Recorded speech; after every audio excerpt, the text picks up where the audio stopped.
श्री गजानन जय गजानन गण गण गणात बोते। नमस्कार, गुरुमाऊली अनुभव या चॅनलवर आपल्या सर्वांचे खूप खूप मनापासून स्वागत। या चॅनलवर आपण भक्तांना आलेले गुरुमाऊलींचे विविध अनुभव ऐकत असतो। ते जर आपल्याला आवडत असतील तर चॅनलला सबस्क्राईब करा, अनुभव इतरांना शेअर करा आणि तुम्हाला आलेले अनुभव कमेंटमध्ये पाठवा। चला तर मग आजच्या अनुभवाला आपण सुरुवात करूयात। प्रत्येक व्हिडिओच्या शेवटी श्री गजानन विजय ग्रंथ यावर आधारित प्रश्नमंजुषेतील एक प्रश्न विचारला जाईल। त्या प्रश्नाचे उत्तर जास्तीत जास्त लोकांनी कमेंटद्वारे द्यायचे आहे। ज्या लोकांनी प्रश्नाची उत्तरं दिली आहेत त्यांचे नाव पुढील व्हिडिओमध्ये सांगितले जाईल। मागच्या व्हिडिओमध्ये वैशालीताईंचे आपण 2 अनुभव ऐकले। त्यांचा पहिला अनुभव असा होता, 21 दिवसात गजानन विजय ग्रंथाचे 21 पारायण त्यांनी केले आणि नंतर स्वप्नात येऊन सांगितले, तुझा मला नैवेद्य मिळाला नाही। आणि दुसरा अनुभव आपण असा ऐकला, वैशालीताईंनी घागताईंना गजानन महाराजांचा त्यांच्याजवळ असलेला शेवटचा फोटो त्यांना दिला आणि त्यांना काळजी वाटू लागली की आता माझ्याकडे फोटो नाही। तर थोड्याच वेळात त्यांचा मुलगा गजानन महाराजांचा दुसरा फोटो घेऊन आला। आता त्याचाच आपण भाग 2 ऐकूयात। 1987 मध्ये तेव्हा नवीनच टीव्ही येऊ लागले होते। तर माझ्या भावाने टीव्ही घेतला होता व त्यांनी त्यानिमित्ताने आम्हाला बोलावले। आम्ही दोघे पती पत्नी सांगलीच्या घरी गेलो। आम्ही जाऊन थोडा वेळ झाला होता। वहिनींनी दिलेला चहा घेण्यासाठी मी बशीत ओतला, तेवढ्यात घराजवळ खूप आरडाओरडा ऐकू आला। त्यामुळे मी दरवाजा उघडला तर दारामध्ये 10-15 लोक उभे होते। कोणाच्या हातात काठी होती, एकाच्या हातामध्ये कपडे होते। मी काय झालं हे विचारलं तर मग त्यांनी सांगितलं की आत्ता एक दिगंबर अवस्थेतला माणूस तुमच्या घरात घुसला आहे। आम्ही त्याच्या मागे आलो। आमच्या घराच्या मागच्या बाजूला एक थोडी मोकळी जागा होती। तिथे एक व्यक्ती मला दिसला। मी त्या लोकांना सांगितले की तुम्ही ते कपडे माझ्याकडे द्या। त्यांनी ते कपडे माझ्याकडे दिले आणि ते निघून गेले। मी ते कपडे घेऊन त्या व्यक्तीकडे गेली आणि त्यांना म्हटलं की हे कपडे घाला आणि मी घरात परत आले।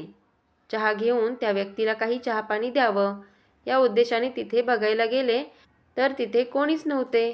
कपडे मात्र तिथे तसेच होते। त्यानंतर आम्ही सगळ्यांनी बऱ्याच लांब-लांबपर्यंत इकडे तिकडे पाहिलं।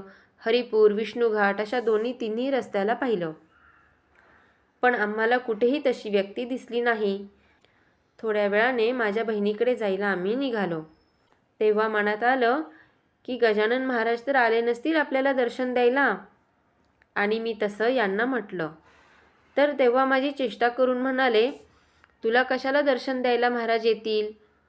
माझ्या मनाला मात्र पटत नव्हतं। इतकं सगळीकडे बघून परत आपल्याला तशी व्यक्ती दिसली नाही आणि अगदी कमी वेळात ती व्यक्ती एवढ्या लांबपर्यंत जाऊ शकत नाही। त्यामुळे कुठेतरी माझ्या मनात असं वाटत होतं की ते महाराजच असावे। मग मी त्यांना म्हटलं, जर ते महाराज असतील तर आपण 8च दिवसात शेगावला जाऊन परत येऊ।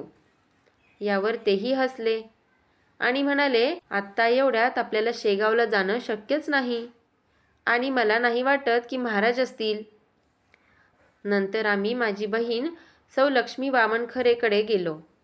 तेव्हा त्यांचे मंगल कार्यालयाचे बांधकाम करण्याचे नियोजन चालले होते। ते त्याच्या गडबडीत होते, त्यामुळे आम्ही पण लवकरच तिथून निघून भावाकडे आलो। भावालाही त्याच्या 2 बायका आणि त्यांच्यातले वादविवाद यामुळे कदाचित असेल, यांचं मन काही तिथे रमलं नाही आणि सोमवारी त्यांनी मंगळवारचं महाराष्ट्र एक्सप्रेस ते शेगावला जाण्यासाठीचं रिझर्वेशन केलं। आम्ही बुधवारी शेगावात पोहोचलो तेव्हा शेगाव येथील भक्तनिवासाचेही नूतनीकरणाचे काम चालू होते, त्यामुळे तिथे आम्हाला जागा मिळाली नाही। मग आम्ही वाल्मिक हॉटेलमध्ये राहिलो। गुरुवारी श्री गजानन महाराजांचे दर्शन घेतले, तिथे पारायण केले आणि शुक्रवारी आम्ही परत पुण्याला आलो। परत आल्यावर मी त्यांना म्हटले की बघा, महाराजच होते ना त्या दिवशी। मी म्हटले तसेच खरोखर 8 दिवसामध्ये आपण शेगावला जाऊन आलो। ते बाबा मला दिसले, तो शनिवार होता आणि आज शुक्रवार आहे। हे ऐकून त्यांनी देखील हात जोडीत म्हटले, खरंय, ते महाराजच असणार। श्री गजानन जय गजानन, श्री गजानन जय गजानन, श्री गजानन जय गजानन। आजचा प्रश्नमंजुषेचा प्रश्न आहे की चंदुमुखी नावाच्या भक्ताला श्री गजानन महाराजांनी त्याच्या घरून कोणता पदार्थ खाण्यासाठी आणायला सांगितला. या प्रश्नाचं उत्तर तुम्ही कमेंटद्वारे द्या. जास्तीत जास्त लोकांपर्यंत व्हिडिओ शेअर करा, म्हणजे तेही लोक या प्रश्नाचं उत्तर देऊ शकतील. आजचा अनुभव आपल्याला कसा वाटला हे कमेंटमध्ये जरूर कळवा. आणि तुम्हालाही काही अनुभव आले असतील तर तेही कमेंटमध्ये तुम्ही पाठवू शकता. त्याचा समावेश आपण आपल्या व्हिडिओमध्ये करूयात. आणि हे अनुभवांचे व्हिडिओ जास्तीत जास्त लोकांपर्यंत शेअर करा. तर पुन्हा भेटूयात नवीन अनुभवासहित नवीन व्हिडिओमध्ये. गण गण गणात बोते, गण गण गणात बोते, गण गण गणात बोते.